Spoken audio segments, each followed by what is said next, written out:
Hi, it's Mike.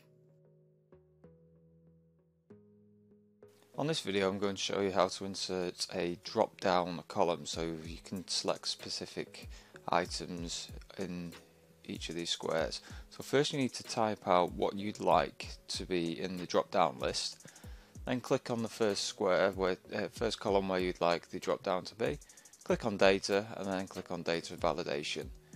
Change this top one to list, click on this up arrow and select your text. Click down again, then click OK, and what this does, it inserts a drop down for the information that you've just selected, and you can just change that as needed. Thanks for watching. I hope you found this tutorial helpful. If you would like help with other Microsoft tools or programs, please check out our knowledge base portal or contact us with your request.